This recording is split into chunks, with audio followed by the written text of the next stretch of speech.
Good morning, afternoon, evening, depending on where you are. Welcome to the Transitioning Show. My name is Bob Wright. And just so you know that I am here right now in Morocco.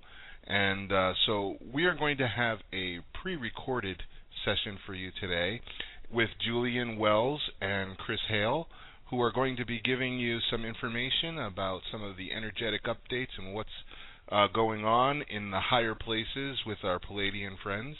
And we will be back next week at the same time, at the same channel on Blog Talk Radio, or if you want, you can catch the archive on 5dmedianetwork.com. So I'm just going to let Chris and Julian take it away from here. And again, please join us next week and catch the rest of our shows. Monday night, we have the One People Radio, and Tuesday night, the Collective Imagination, and of course, tune in on Saturday for the Transitioning. We'll see you all next week. Enjoy the update with Julian.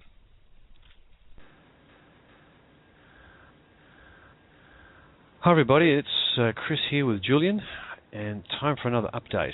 And it's getting towards late in the evening my time, and early in the morning Julian's time, the usual cross the planet thing.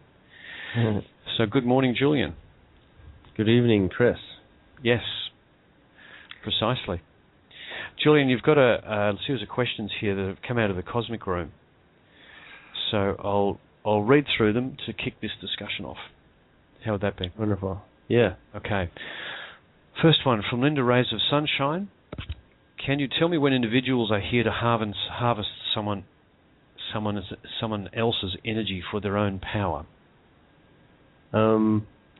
I recognize the pattern in my own experience, and I can recognize when there's a potential for a space for harvesting. So, for instance, in my own experience, there's a lot of feelings associated with the experience, and what harvesting generally tries to do is it tries to give, partial truths, and then tie in data or messages or feelings that will get you to be in a position so that it'll be a vibratory match with the individual. Now, this happens under most conversations between any two people. You're always trying to work with them and help raise their spirits, and then you'll introduce some energy that is along your energy level, and you will continue the conversation trying to embed in data that's relative to you so that you can basically connect with the individual and yet feel a benefit from the conversation, because you'll be speaking on your level. Not necessarily subjects, but the subjects that you are interested in will be on the level where it is harmonic to where you currently are in that place and time. So when we're talking about harvesting, what we're really speaking to is individuals, trying to match yourself to them. So at any point that you're feeling that you are listening to data that really, resonates on one level but doesn't resonate on another level, that's really, for you to decide what you're going to incorporate and what you're going to interpret and what you're going to mill with and what you're going to listen to. Every word that I say should be taken, for what you resonate with, and the words that I don't should not. And that's not saying because I'm trying to harvest anyone. That's saying that, if you allow me to use my words to change the way that you feel about things, and it'll be a feeling thing because feeling is a state of resonance, then you will be in a position to basically be co-opted by my words. If I say, there's going to be ships tomorrow and blue people are going to come out, and you feel love and joy completely from those words, then fantastic. Then you're right in tune with where you're headed in your own path and your own energy. But if there's something there that just doesn't quite fit, pay attention to it, or basically put the information aside. Don't necessarily discard it. Data is data, but you can put the information aside and, take with it what works well with you. So it's really a matter of establishing compatibility. I know this individual that's asking the question is speaking more in terms of, beings that are meant to do us harm for, more extreme circumstances. But I think on my end, that typically is very obvious. But what we're talking about are subtle ways to harvest. And this is all throughout our lives, and this is what the Cabal has done in order to get us truly entrapped in their system. You know what I mean? Yep, I do. And so there's a constant exchange of energy and conversation, which is but people don't necessarily pay attention to. Right. And in my case, I'm particularly sensitive to the energy that flows with words and flows with symbology before even sometimes the words are said. So in my case, I have a particular attuning to that, and I don't want to say that's my specialty, but that is just something that comes with the territory of being sensitive to your emotions and your sense of direction. Yes, and I think once you start to tune into those things, you become ever more sensitive to them. Right. As it goes on. And for instance, I can look at channelings, even channelings I've never heard from the individual before, and I can read between the lines in terms of how the energy was initially intended to be delivered and the personality of the channeler itself. Mm. It's kind of weird. You can pick up intent. Yes, I do, and I also pick up on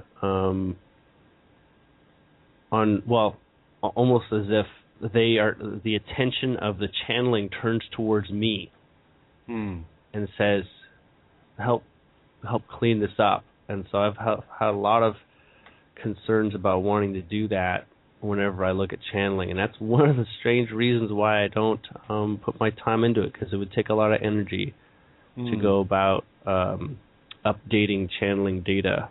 Mm-hmm. Not some are different than others, but that's another subject. Yeah, well, you're passing on information in your own way, in a specific way, which I think is really valid. So I think there's enough channelers out there. Yeah. Probably too many. Yeah. Okay, second question is from Pateric. How would the Galactics approach reconnecting with their inner child? They basically, quote unquote, are connected to the inner child at most times, and the definition I'm going to give to the inner child is this nature of spontaneity, creativity, flexibility, relaxedness, yet intense when it is a moment to be intense, and also to not feel lack in such obvious ways that allows us to be controlled. They live a lot in this type of state, and if they were to give advice, it would be along the lines of recognize those attributes, recognize what activities bring out those attributes within yourself, engage more in those activities or for those moments, bring those moments more deliberately into your experience. And as you experience them more, they will, develop a pattern within yourself, especially in the pattern of joy, because most of these reflect energy flowing, and you'll find that you'll get addicted to you'll become more and more addicted to it, and you'll want to establish it more and more in your life. For the most part, this is the inherent pattern that someone is. This is the inherent nature that everyone wants to be, and it's this type of energy flow that has been attempted to be shackled, because its momentum is extremely intense. They are telling me right now that your body retains a lot of density in terms of energy that is stored that can keep you in a vibratory pattern that may not be your nature, and you can look towards supporting the balance within your body so that you can experience more who you are without these physical barriers. I'm not saying something like being overweight is a sign, but it can be reflective of a health pattern that gets in the way of you expressing yourself in a certain way. And I'm not saying either that the actual result of the physicality of being overweight is the barrier. There's actually very subtle, unconscious energy that you wouldn't recognize that comes with, or I wouldn't say you wouldn't understand, but they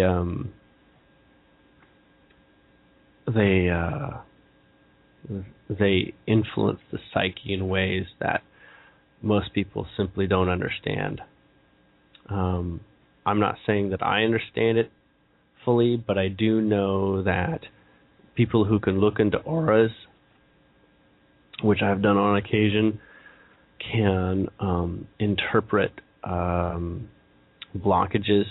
in the energy's ability to flow, and often they're associated with physical attributes that are not natural. I guess that's probably as far as I could take that, I think. Yeah, look, the inner child is one of the aspects of it that I find appealing, is that most children don't have the baggage that we do as adults.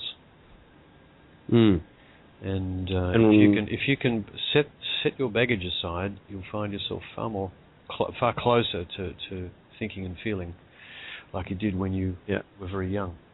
So anyhow, that's a whole philosophical discussion that we will save for some other time. But what they've told me is there's part that it's tied to the body as well. Yeah, I wouldn't be surprised at all. Okay, question from John. Julian, can our friends tell you what group of UFOs flew over the Oklahoma tornado site? Was it government? Was it our government, or a group of our friends? It was not our government. It was our friends. It was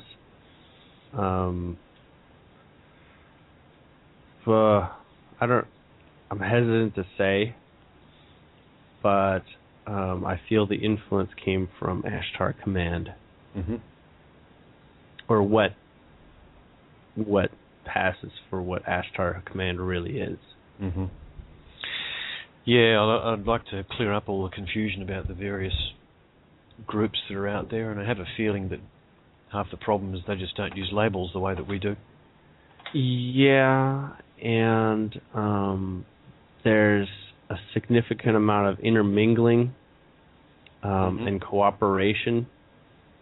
For instance, Ashtar Command works, I don't want to make statements here, someone might have other data, but they work with Syrian-type ships, which means is it a Syrian entity, or is it someone that working with the Ashtar Command? I can't tell.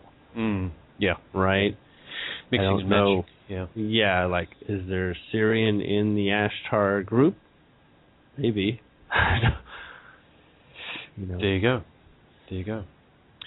Okay, next question. When will most of the world start to... this is actually a second question from John. When will most of the world start to see the ships? Will they be seen over stadiums and events like we have talked about? So the mass sightings, I think, is really the subject here. It is, yeah. And that's on the no-no list for me to really be specific about. Mm-hmm. It's not that I actually know and I don't want to tell you guys. It's that they put up a barrier for my own protection. Yeah. Well, look, the bottom line is it'll happen when it can. And there's the complicated... The situation on the planet is so complicated. There's so many variables in that equation. I certainly wouldn't be putting out a date. You might say, before the end of the year. Oh, it's before the end of the year. I can pretty much assure everyone of that.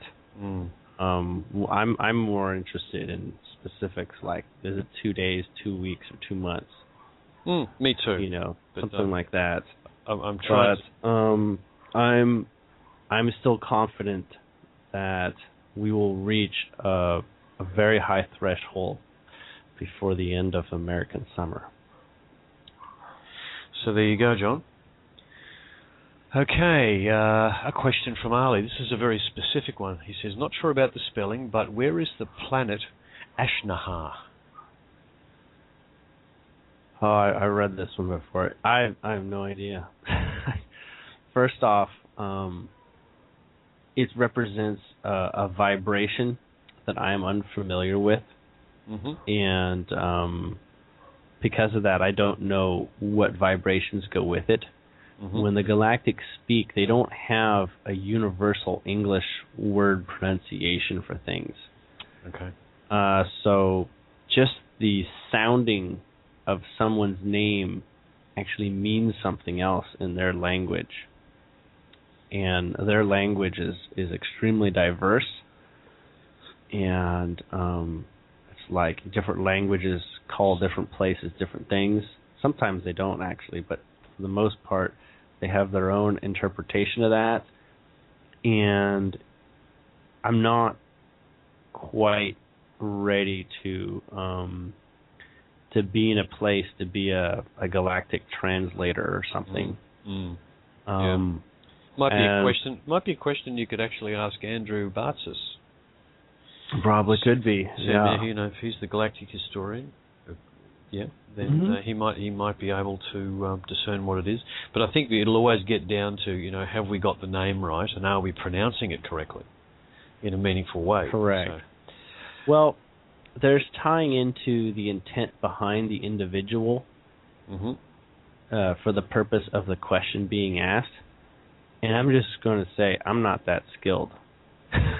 Look, I'm not that finely tuned in no means. As Clint Eastwood says in one of his movies, man's got to know his limitations. Well, there you go. I like breaking past my limitations. So maybe I'll just say maybe I'll come back to that one. Yeah, well, at some point you may get the information. Okay, pressing on to Erin. Julian, I would like to know your feelings regarding yesterday's collective imagination and the information received from it. There's a lot of information in that show. It's a big question. There was. Can we put that to the update after the questions? Sure. That's part of the update that I was going to offer. Sure. Next question then from Ali. Okay, what forms of exchange exist on your worlds? I presume he means, he does mean, exchange of resources. It's followed up with, do you have some sort of common bartering object, in other words, money? If you do not, did you ever, and how did you convert off the money/barter system? Okay, so there's a couple of different levels of understanding they have about exchange. First, most can interpret energy exchange. Most can interpret, as we do as well in resonance, when we do something for someone and when they feel compelled to offer something or their time in exchange.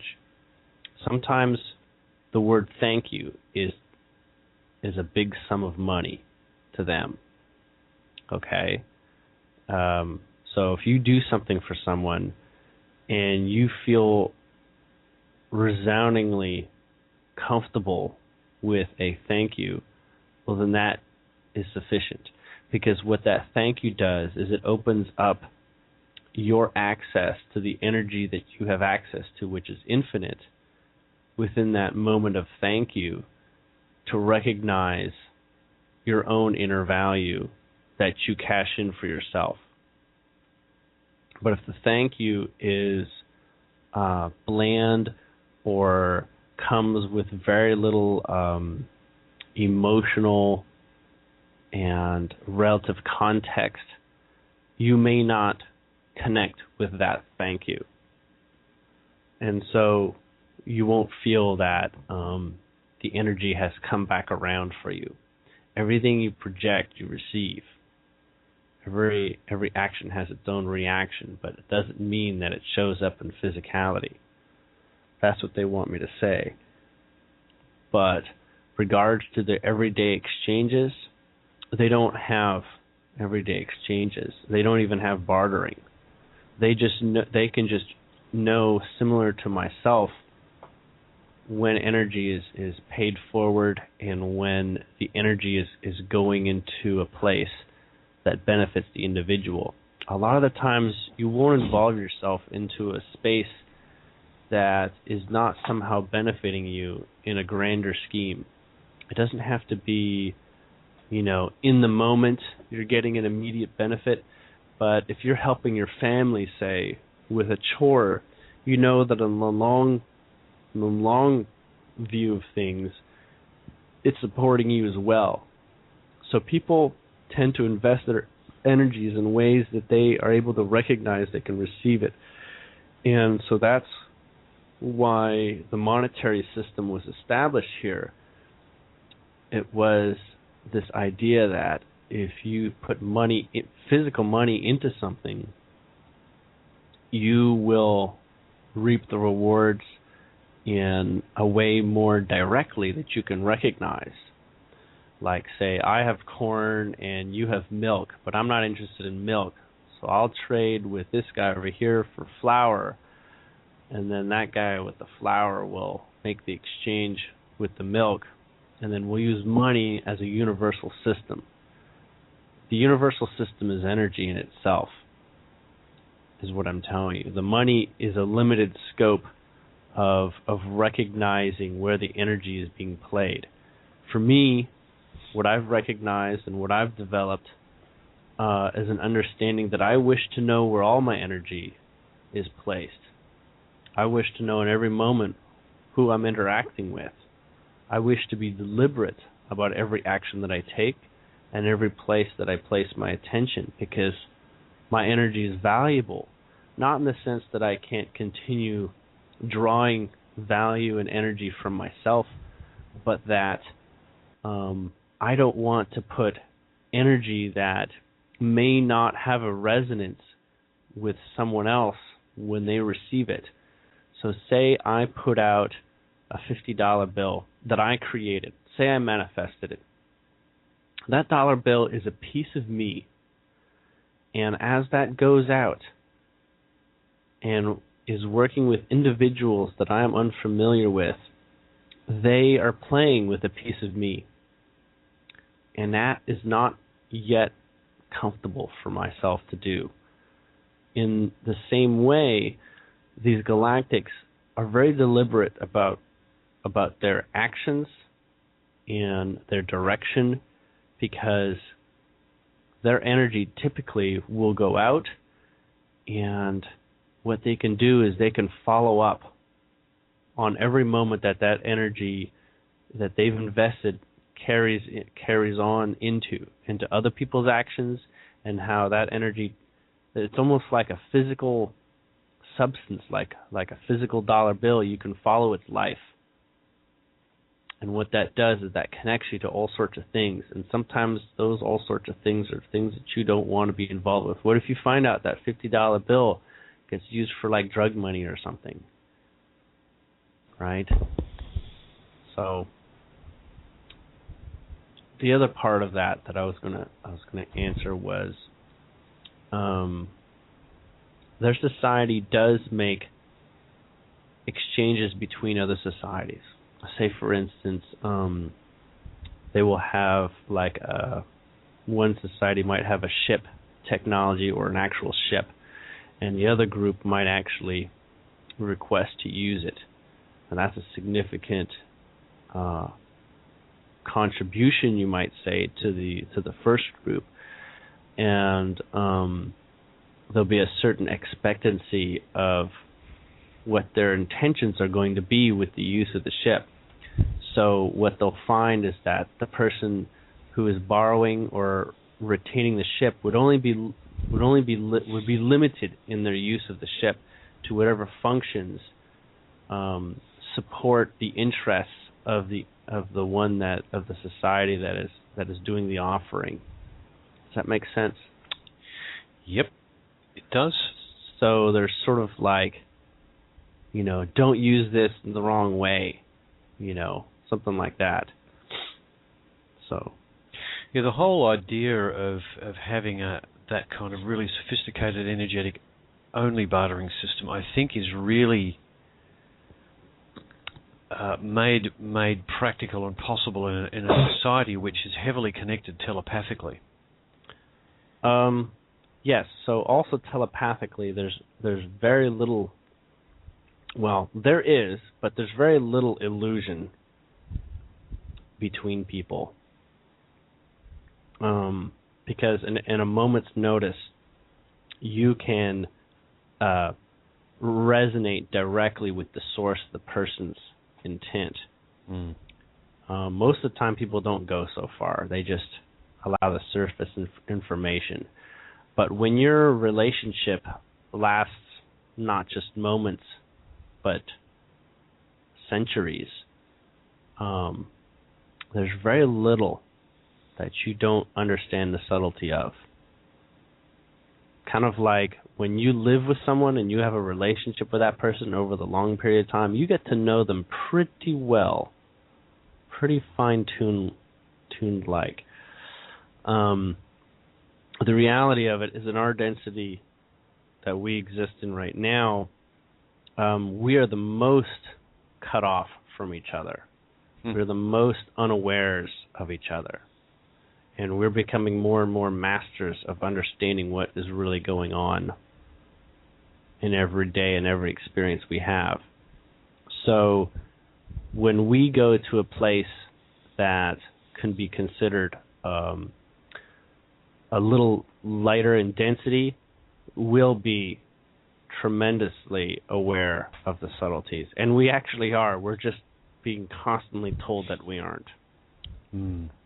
Yeah, I think that'll become sharper and clearer very soon. Yeah. Well, I've had an overload.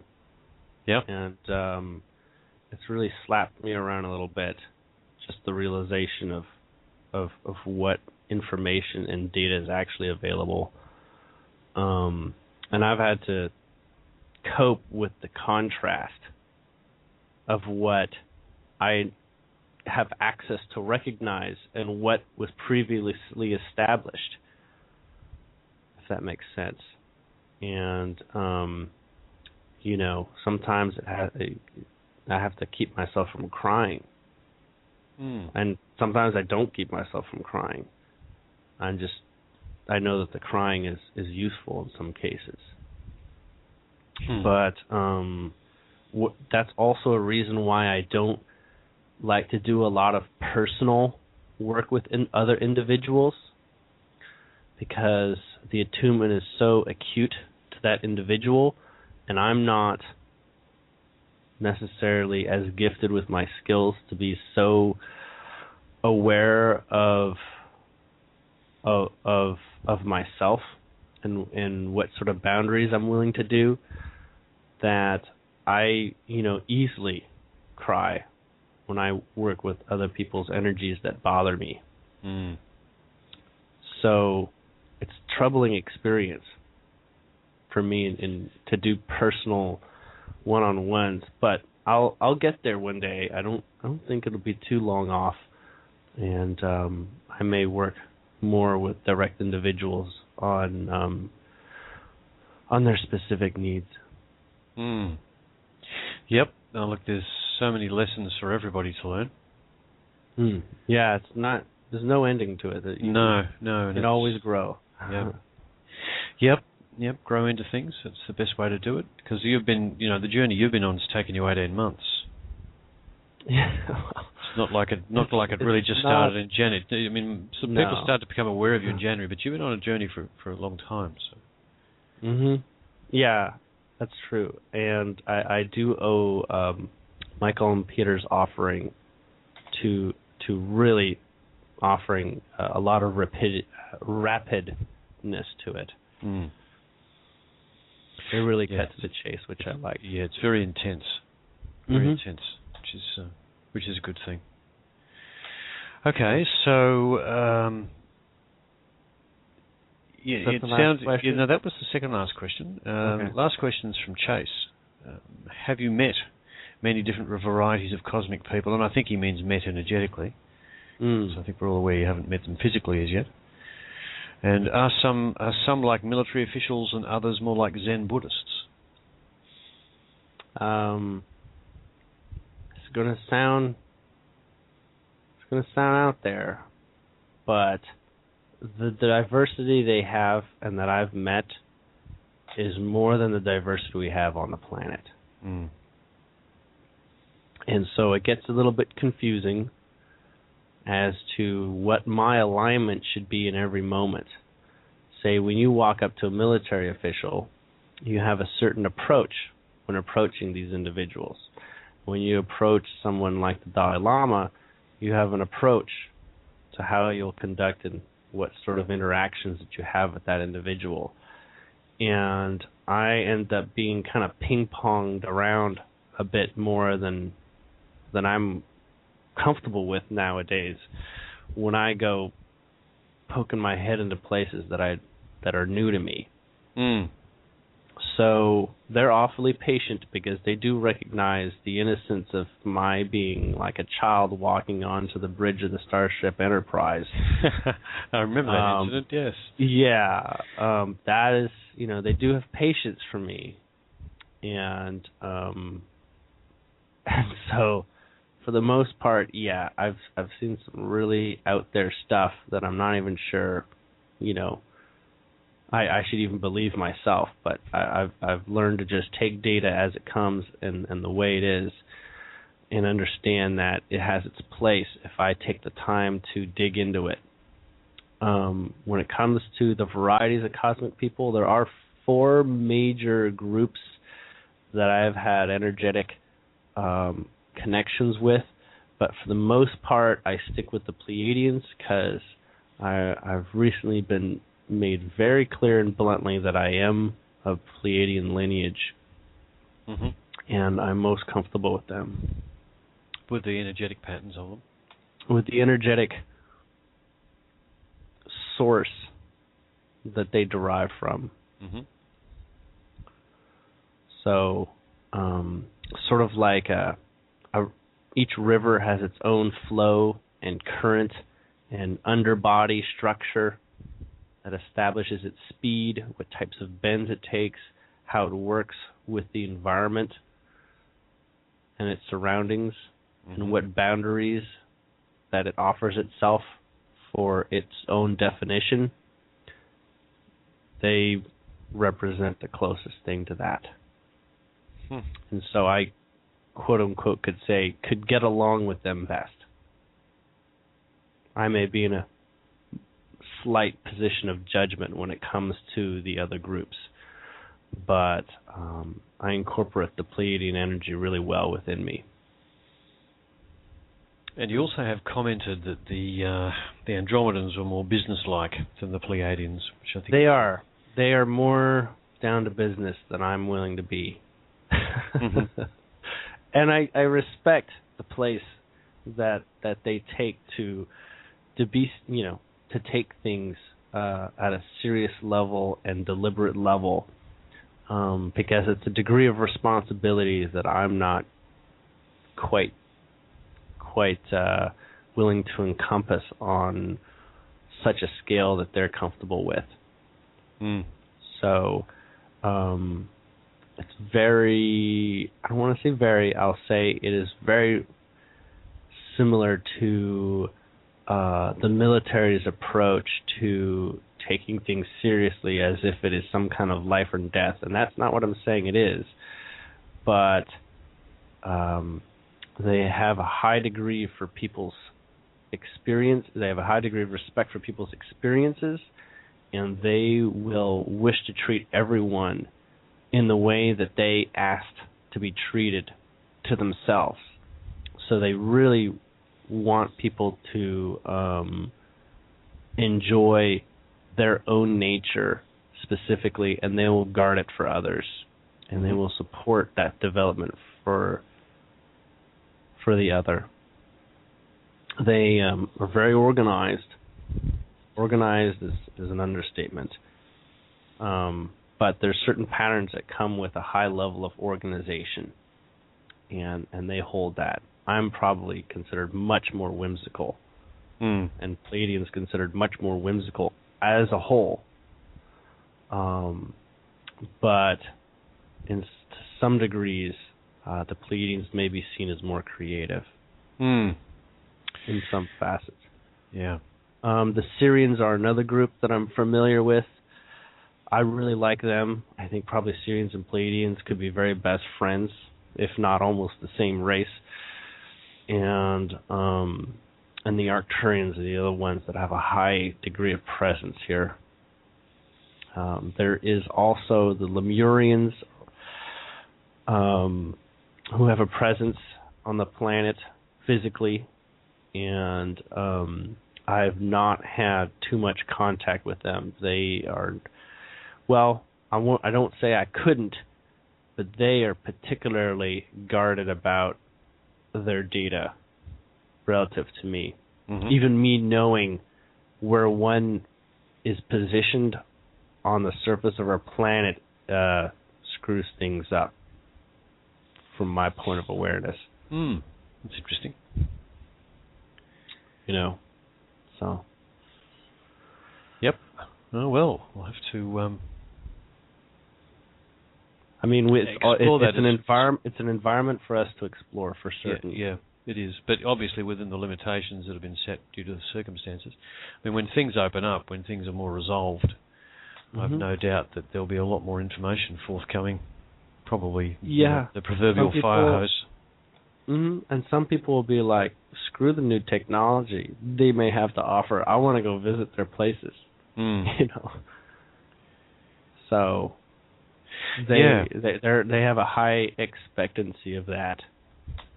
Yeah, I agree. There will be a very high expectancy of that. I mean, there'll always be the interest in the technology, actually.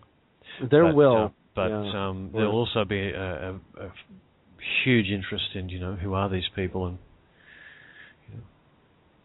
can we see your stuff? Show me your ships.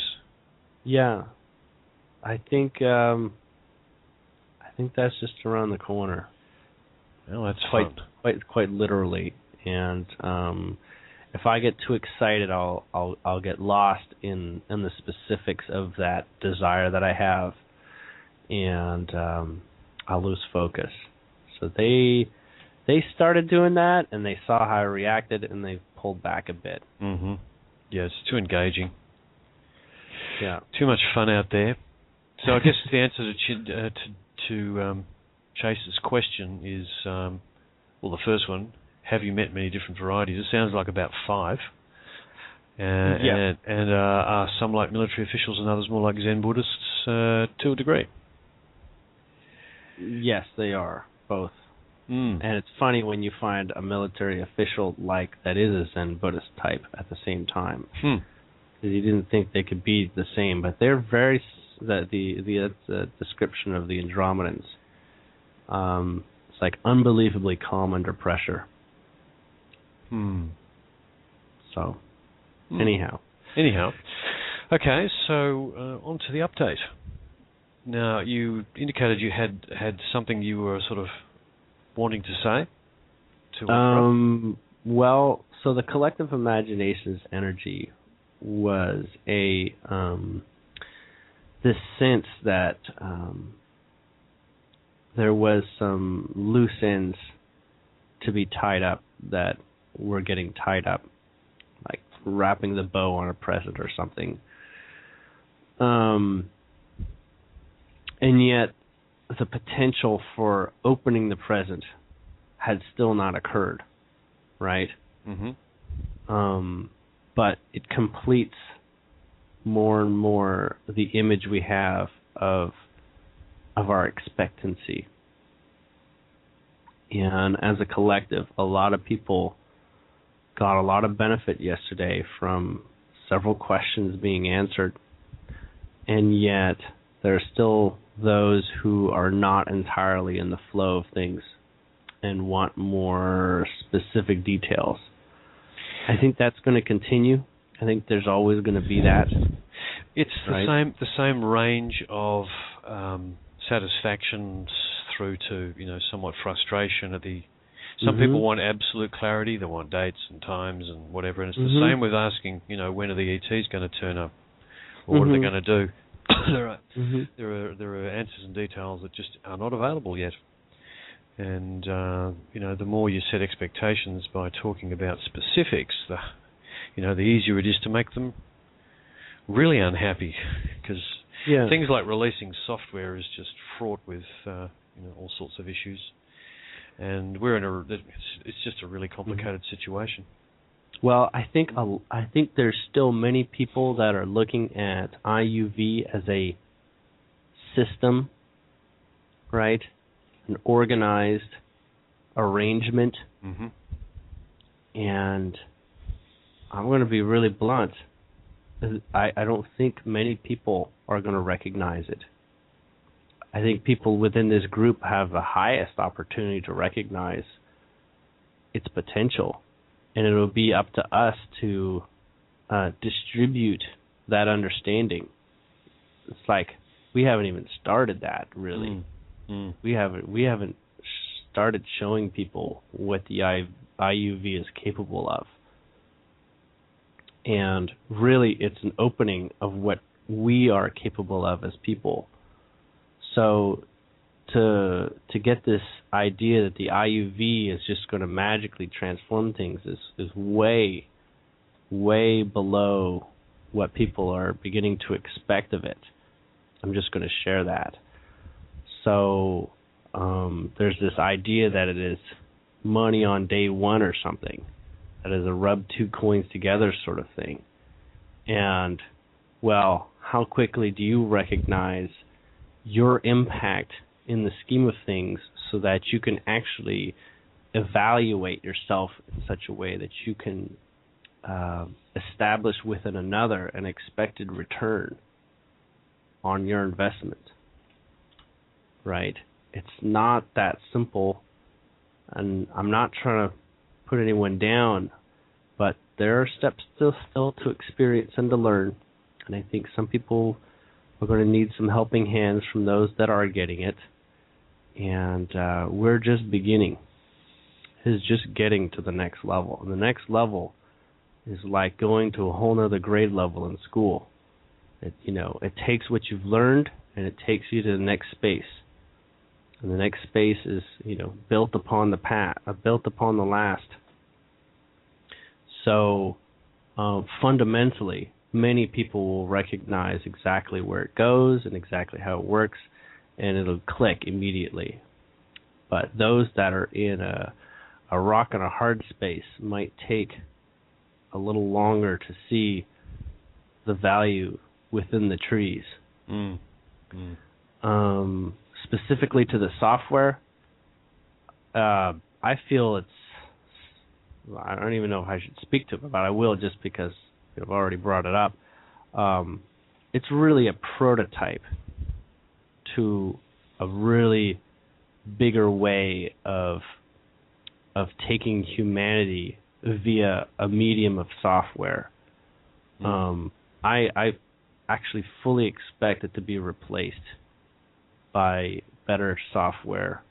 I don't want to say that there's something wrong with it, but it's going to get picked up by not, a couple programmers, but like people seeing this and saying, "Oh shit, we can really take this to the next level in a very short span of time." Because what the combination of the platform that has been developed and the extra part that's going to be added to it for the purpose of exchange will ultimately morph into a very large management system, which will be the operational side of the CVAC system, or whatever self-governance. Yeah. That's what it'll lead to. And as you say, that's a huge thing, because there's halls of records and there'll be all sorts of management systems in there and public record systems in there. It'll be huge, and this is the if you like the first few cells of life dividing in front of us. Yeah. So it's got a very it might not seem like it will start with a really big impact. I mean, it will for those who recognize it right off the bat, but there's going to be just a fundamental wave of development that'll happen in a very short span of time. It's like truth does not take long to sell itself, right? The truth and value in something really doesn't take long. We're trained to be apprehensive and careful about things, but it's going to be like there's no fail here. Yeah, it's going to be the software for the system, because it won't just be software. If you add the new technology to it, of or communications technology or transport technology, it just becomes an incredible thing, and it'll be when it's more fully developed, it'll be sort of like the operating system for the planet. That's what it'll actually be. The financial side of it is just a part of it. Yeah. That's why Caleb knows this, and that's why he's developing a really secure platform to kick it off with. And it'll take a while for the data itself that it contains to actually reach its potential, right? It's like if you were to open, say, Facebook tomorrow from scratch, you know how long Facebook took before it became available to people for free? It was like 2 years or something like that before, they made it a public tool rather than an invitation-only tool. That's a lot of development. It is, and this is so fundamentally improved that you should not expect it even close to take that long, especially now that people recognize the value of social tools. Yeah, I think they've already got a fair inkling of that sort of value. Just look at the use of Skype rooms. I mean, Skype rooms were never, Skype chat was never intended for running these huge rooms. I think it had that capability, so people just went, yep, I can use that. Bang, away it went. Yeah. They've sort of replaced the forums. To an extent, yes. They've kind of been replaced by Skype rooms because the interactions can be more human because they're more rapid.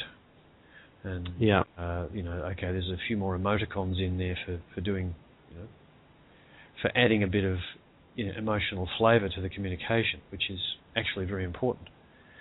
But the fact that they're so fluid and instantaneous, I think, is the key to the success of them. Where forums are more structured and slower to use, for sure.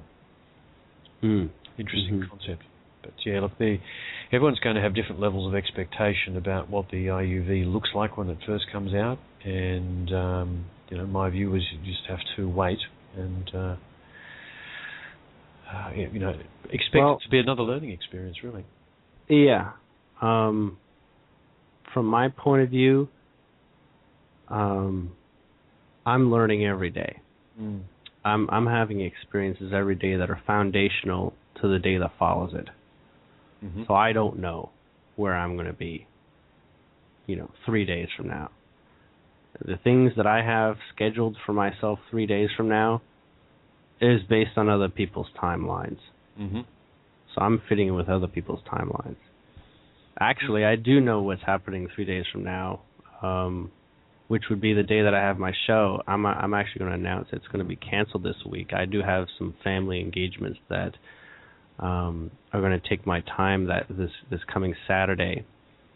But the following Saturday, we're going to have Andrew Bartzis, and I'm planning on drilling him on some really tough questions and some really foundational questions I think that are going to want to be answered. And so I'm really excited for that opportunity. I also know that, Bob is just going to be arriving in Morocco, and we don't want to tax him too much. Sure. Yeah, well, sometimes these things happen. What you might consider doing is replaying one of the first shows. Yeah, I mean, if that's we can figure out. We can definitely set that up. You can just replay it. You can replay an audio file in the time. So have a look at that anyway. It doesn't have to be good a idea. Current show. What you can do is just as a suggestion here is you could pre-record a show with Bob a few days beforehand and just play it. That's not a bad idea. Because it'll only take. That means no one misses out. I mean, it's not as current because you can't have, say, callers calling in. Okay? Right. You can still have a nice long conversation, or maybe bring in a couple of extra people to have a chat with. Well, I better get on that then. Yep. It's all doable because that's it's you just load that up as an audio file, and you just need to play it back, and all you've got to do is go in and set up the room and hit the play button, and it'll just play itself. I know I won't have access to my computer, so I might have to ask someone to step in. Yeah, probably okay. From Lisa's group. Yep. Well, at the moment that will probably be me. So yeah, if you need me to do that, let me know because I know how to drive the board. So okay, we can do that. Now, an update. Anything else that you wanted to add to that? I know there was a good deal of talk on the RV and the Swiss Indo in terms of ironing out what Heather knows and what Heather's expectations are of it. And she also put almost in the same words that everything is going to be done this week. And I'll have to correct you there. She said it would start to become visible. It would start to become visible this week. That's correct. Yeah, slightly different. But that there should be material that would be recognizable beginning this week through this weekend, especially. And this weekend is a real zinger. Seeing some energetic shifting around, are you? Well, even on a very personal level, for every individual, not every individual, but a good number of individuals listening to this, there is stuff commencing. There is new initiatives coming about. And if I were to predict what were to come on Monday or Tuesday, I couldn't even begin. Oh, that's cool. To speak to that. I like the sound of that. People's mind will be in a state of like opening a book and reading a couple lines. How do I know how they're going to feel after page 5? I don't. I really don't. So you're seeing a really, you're seeing things really shifting, are you? They are, but some people are not going to want to pick up that book yet. They're not going to be comfortable with the seeming radicalness of what type of investment it'll take to open this book. Many of us are already on route. There's nothing stopping us from doing this. And those are the ones that already know that they've got plans or something happening this weekend or whatever. But foundationally, the energies are gonna be pretty in on they're gonna be in business this weekend. Nice. And it is this energy where the peak of a wave starts to turn white.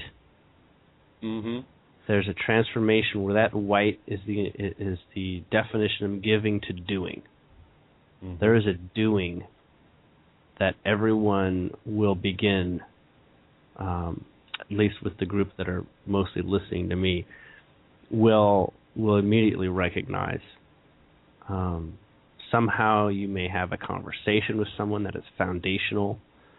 Somehow you may find yourself in some place or some time that will affect a large degree of your future. I don't want to say you haven't had moments like this before, but this is one of those. And it is not even specific to the UV coming out. It doesn't have to be even related to that. And in terms of people's personal lives, it's something very new, and it has a lot of doing action behind it. Some people might be only listening to this by the time it's the weekend, and they'll get what I'm saying. Mm-hmm. But in terms of advice, if I have advice for this, even if you don't have like some kind of place to be or some kind of appointment, the moment is there to support you for the steps of doing. Are you really talking about just a massive energetic shift that gets people moving? What do you think's really I'm telling you, it's time to get out your surfboard. Okay. I'm all even if you think you suck at surfing, it's worth trying now. Mm-hmm. Which means, yes, I don't want to say energy shift. Well, I could say energy shift, but shift makes me feel that things are twisting. This is not a twist. This is a momentum development, and it gets particularly functional and useful in the next 5 days. So very intriguing. You'll find it much easier to do. If that makes sense. Well, I hope you'll have a lot of energetic backing to support your action. I've got a whole heap of things to do this weekend, so I'm really glad to hear that. Maybe I'll get through them. That's good news for me. Yeah. So any other aspect to the next few days or weeks that you want to comment on? Well, it's so different for each person. I don't even know where to begin. Right? You can just see it as this element where you can invest or place your energy somewhere and know that there won't be a place that you put your hand down that is not a good investment almost. Mm-hmm. And if people are talking about stock market, I do not mean stock market. That's fundamentally broken. Don't do that. But what I mean is on your day-to-day relationships, on reconnecting with past relationships. It'll be a really good time, because if you really do want a past relationship in your future, this will be a really good time to sew them back into your life. I had a dream last night where I was highly involved in old patterns and reintroducing them, partially because they're familiar and something that I understood to a certain degree that I can bring back in, but also because they represented a foundation of my nature as a child. And I would be able to reconnect with my approach to things through a more adult understanding and a more enlightened understanding of what is actually going on within the space of my childhood. And I had nervousness moving forward because I was not entirely aware of the repercussions, but you don't need to worry about every little detail when you know that the wave is moving in a direction, to know that anything you do will lead in the direction that you're still comfortable with. Right? I'm getting very intrigued about... so momentum has a way of not being able to pivot very easily into something that you don't want. Does that make sense? Mm-hmm. So it sounds fascinating. Absolutely fascinating. And it's like it will have a cool down in the middle of next week, but this is the new thing. It's gonna not stop. Don't expect that this weekend is like a one shot or something. It's gonna continue. Like most of the people on the planet, I've been hanging out for something to show signs of shift, because it's been publicly it's been quite. There's not like there's nothing going on. There's big events going on around the place, but there's no geopolitical, social, or shifting in other directions. Okay, it's all pointing in the same direction at the moment, and we're expecting to change directions. This might be an indication that process is starting to take place. So. It could be, but I can only speak to personal at this yeah, I understand. But obviously the hint people is who are. Yeah, what other people are doing with it could very well be very public. That's what I'm saying. Fascinating. Okay, and speaking of things in the nature of,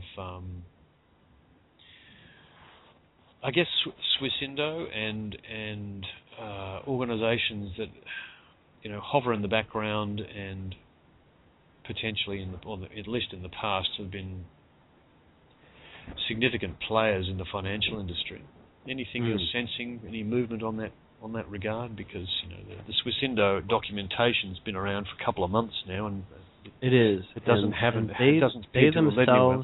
they themselves, as an overall entity, are in a state of rapid development internally, and I can't even speak to what that means, but it's almost as if their potential is expanding, or the realization of their potential is expanding, and through this expansion, there's a lot of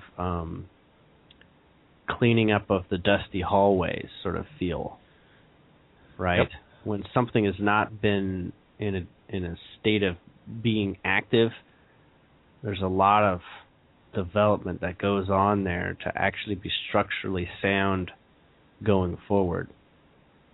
And I don't mean physically. It could be very much on the lines of sorting out individuals who are not in line with the purpose or something.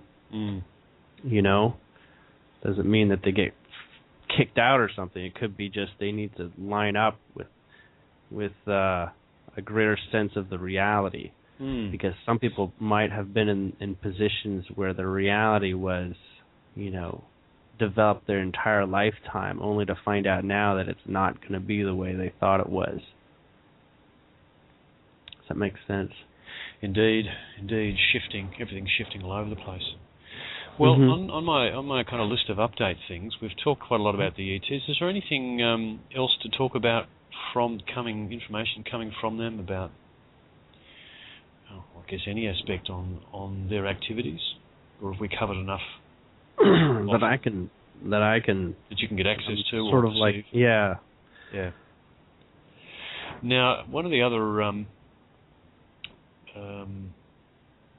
interesting areas that we discuss are the powers that were and the bankers. How do you think they're feeling at the moment? Because they're very central to all the shifting that's going on. Are they? And you've described them at various times as being in various different states of apprehension, sometimes even outright fear of retribution, sometimes giving up. What are you perceiving about them at the moment? You can tell us. I can speak to data that's particularly in my head.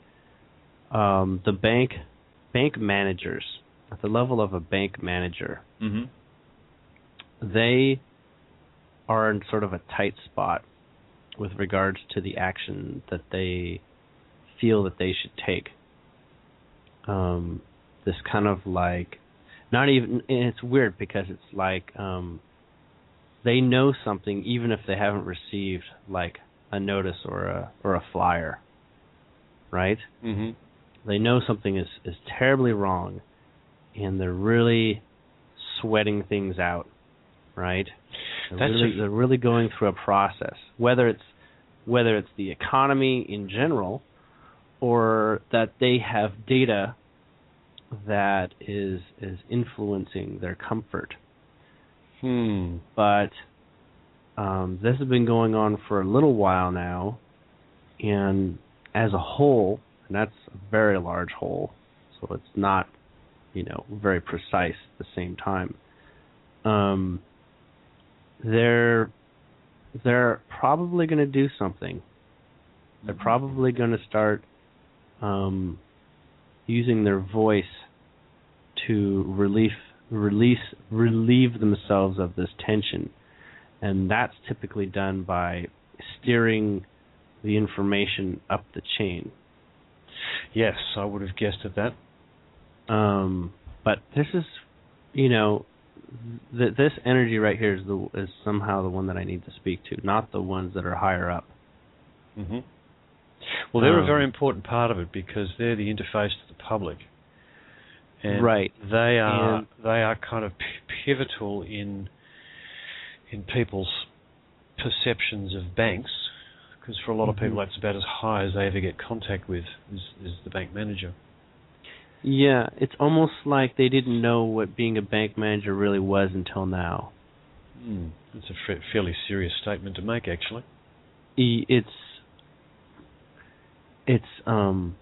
almost like not really understanding their responsibility until it's laid out and asked of them to do something. This idea of trusting the upper management is going away. So there's this greater recognition of the individual purpose, path, and importance on a larger scale.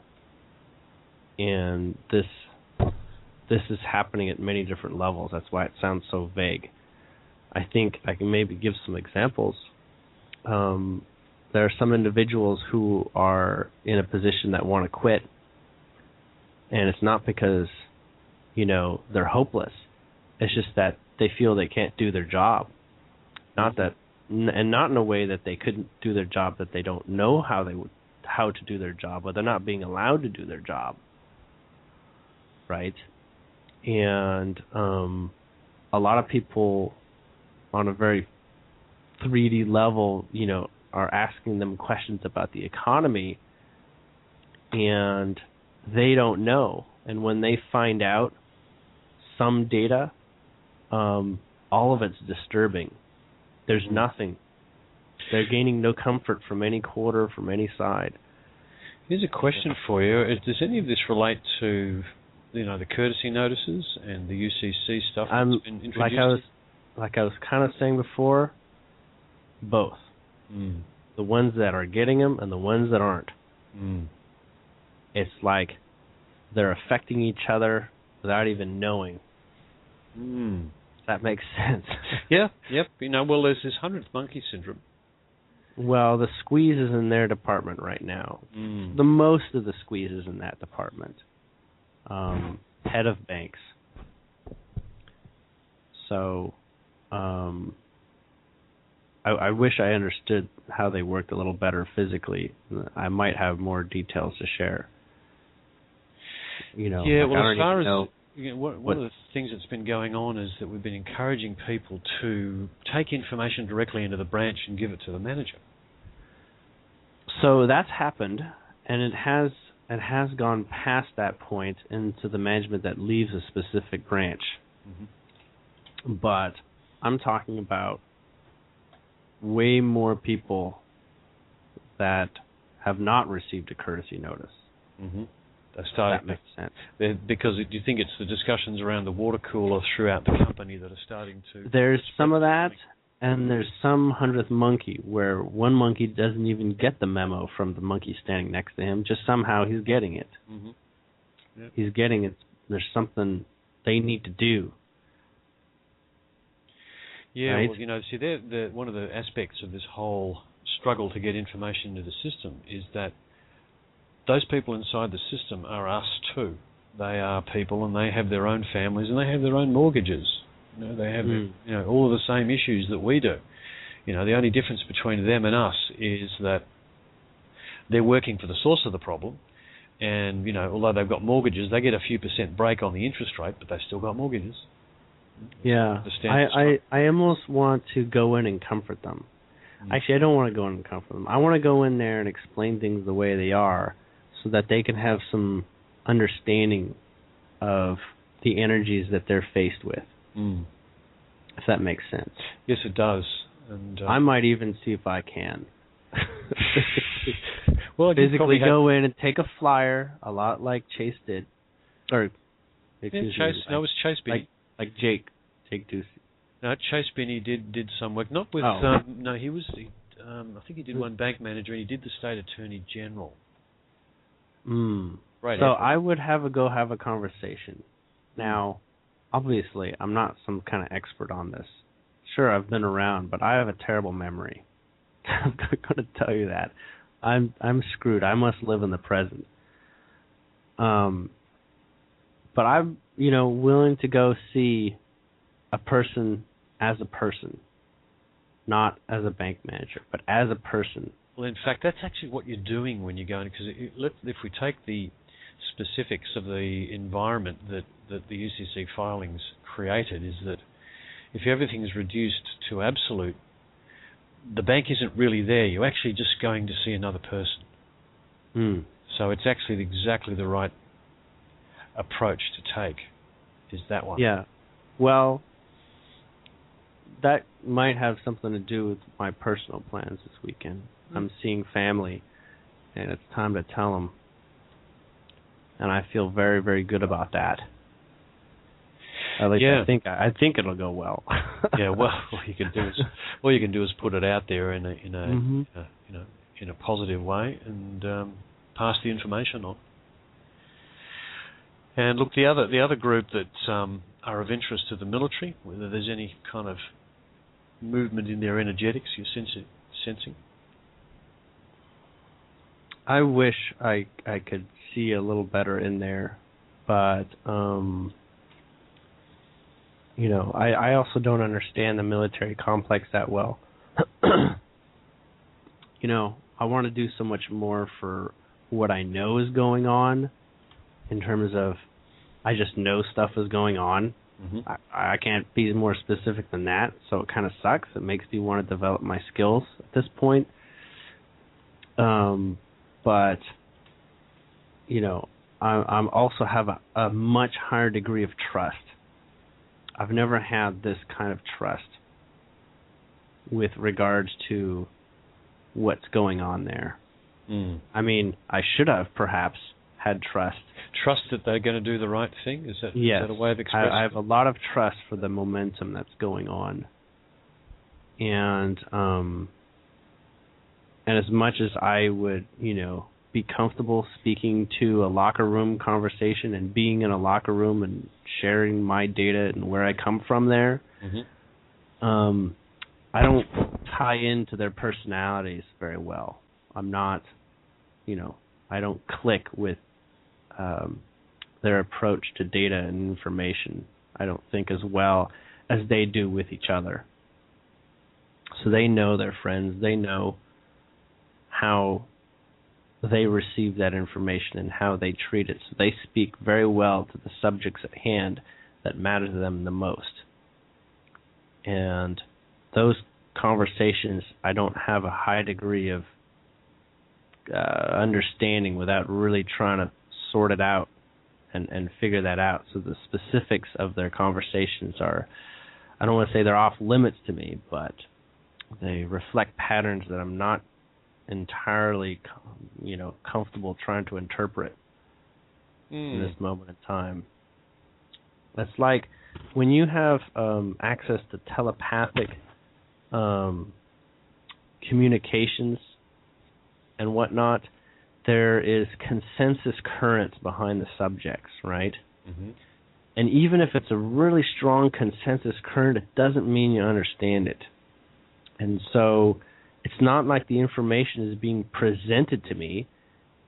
No one's presenting me with this information, and no one is directing the information at me. I'm presenting myself into a space that I'm unfamiliar with to a certain degree. And it's like I have to imagine how the conversation is going and play it out moment to moment in my head before I can gain a comfort with what actually could be and is said, if that makes sense. Mm-hmm. And I'm not really good at that. I'm good at that with some subjects, but... Yeah, that's okay. Look, if you're not comfortable with... because one of the things about energetic work is there has to be a certain amount of, attraction or resonance between you and the intended sort of energy source that you're examining, which is essentially what you're doing. You're examining sources of energy. If you don't really resonate with it much, it becomes hard to accept, of course. Also, it's in my nature to want to ground as much as I can when I move forward. It's like put an anchor or like a piton into the side of the mountain before I climb higher. Mm-hmm. Right? And I could just rock climb the entire thing, but I gain less and less comfort the higher I go, based on how far away the last piton I've placed. Mm-hmm. And I'm just going to say I'm going to stick to what I know for the moment and what I'm comfortable interpreting. Yep. Well, we'll pass on to the next subject. Okay. Looking at my one list here, we're sort of getting down to the end of it here. I have been asking you what the Sasquatch were thinking, but it doesn't. The information of the last few weeks hasn't changed much. So unless something's changed there, we don't need to spend a lot of time on that. They just want to say hello. Hey guys. Yeah, they. Looking forward to it. So they have a really weird tool that they've established between them. They can speak to like a chat room where all of them can connect. To like a telepathic chat room, okay. Right? And they're inviting me in there. And it's weird because it's not consensus thought so much. It's like a whole bunch of different individuals. Well, it's a chat room. Just like a chat room, right? And that's how I interpret it. And are you saying they're inviting you in there right now? No, yeah, I'm there, and they just said, "Hey, you want to do a live video chat?" I'm like, "What the hell does that mean?" I don't know. Say yes, and maybe you'll find out. Oh God! So they're showing me an image of the woods. Okay. And it's like, "Here we are. Can you see us?" I'm like, You guys are messing with me." Yeah, they're messing with. They're tricky. Love it. They love a joke. Yeah. So you tell them hi from all of us. Yeah. Tell them we hope to see them soon. Oh gosh, they say hi from Where's Waldo. Yeah. They're saying spot us, come and see us. Yeah. Where are we? They really mess with me now. This is really fun. You're the new guy in the room, you know. I am the guy that actually responds to their actions. Mm-hmm. But that's funny. They're very welcoming people. It's unbelievable when they recognize your pattern. They will come out and hug you. They really will. Because when they recognize that pattern, they know precisely how you'll react. And if you're a match to them, well, then they will come out and hug you. So anyone going out in the woods who has a particularly comforting feeling about them, they're ready. They're more than ready. They're making themselves. They're making this mystery get put away. That's their intentions. That's fantastic, actually. Really looking forward to that. Yeah, I perceive they have a very Australian sense of humour. Oh yeah. I use the term. Oh yeah, absolutely. I'd like to see Mark Hoser and a Sasquatch doing a kind of a joke for joke. Comedy face-off. Let's see that. Yeah. Yeah, I'd love to see that. They love a joke, I'm told. There's some that are actually attempting to learn English, if that's weird enough. That's what they wanted to tell me. Well, some of them are I think that would break some of the ice. Yeah, actually it would. If they could do that, that's a great thing. Minutes. I know that we should respond by learning their language. I don't even know. Well, if I'm not even sure they have a language. Well, it's almost entirely telepathic. Yeah. But they do have voice boxes. Well, they actually use calls, voice calls in the woods for signaling. I'm not sure that it's anything more than, just some basic communication with the voice, but if it's also telepathic. But wait, no, I got it. I got it wrong. You got it wrong? There's some that would like to learn English, and maybe we can help them. I'm sure that could be done too. I'm just saying it's probably not going to be me anytime real soon, but I'm not opposed to that. Well, there's a lot of people who have existing relationships with them and have had for a long time, and I suspect it'll be those people because the level of comfort will be between. You mean like Thomas? Like Thomas, and there's people Thomas knows who have known. We might want to hit him up and see what he's experiencing. Yes, that would be. Well, why don't you have Thomas on your show? Yeah, we could do that. I love him. He's so cool. Oh, he's great fun. He really is great fun. And he's got good insight. His contact details. That can be arranged very easily. Okay. So, but a week and a half from now, we're going to have Andrew Bartzis, and it should be really exciting. I'm not sure if we'll get to one-on-one call-ins because we have a lot of ground that I want to cover with him publicly. I've spoken with him on non-recorded spaces, and he has really raised the bar for me in terms of what my potential is. Really makes me very excited. Yeah, look, I've had a couple of conversations with him since we started the shows, and it's just extraordinary. Because there literally isn't any subject which if he only has to bend his mind in that direction and he gets information.